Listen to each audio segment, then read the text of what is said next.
கார்த்திக், நயன்தாரா, ஸ்ரீதிவ்யா மற்றும் பல நட்சத்திரங்கள் நடிப்பில் உருவாகி வரும் படம் காஷ்மோரா.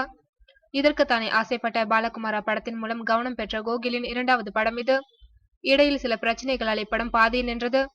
இந்த படத்திற்கு பின் கார்த்திக் நடிக்க ஆரம்பித்த தோழா படத்தின் படப்பிடிப்பு தற்போது முடிவுக்கு வந்துள்ளது. இந்நிலையில் மீண்டும் காஷ்மோரா படத்தின் படப்பிடிப்பு தொடங்க இருக்கின்றது.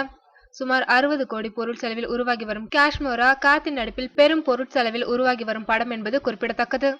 மேலும் படத்தின் பிரதான காட்சிகள் அனைத்தையும் சுமார் 1.5 கோடி பொருள் செலவில் உருவான அரங்கில் காட்சிப்படுத்தியிருக்கின்றனர்.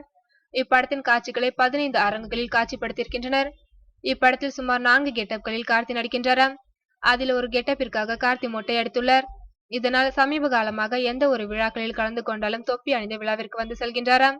சினிமாவிற்கு வந்த 10 வருடங்களில் மொட்டை அடித்து கார்த்திக் நடிப்பது இதுவே முதல் முறை என்பது குறிப்பிடத்தக்கது. தற்போது மொட்டை அடித்திருப்பதால் தொடர்ந்து இந்த படத்தின் படப்பிடிப்பில் ஏப்ரல் வரை கலந்து கொள்ள அவர் முடிவு செய்துள்ளாராம். காஷ்மோரா படத்தின் மொத்த படப்பிடிப்பையும் வருகின்ற ஏப்ரல் மாதத்துடன் முடிக்க படக்குழுவினர் முடிவு செய்துள்ளனர். கொஞ்சம் வரலாறு, திகில், கற்பனை இந்த மூன்றின் கலவையாக இப்படம் உருவாகி வருவது குறிப்பிடத்தக்கது.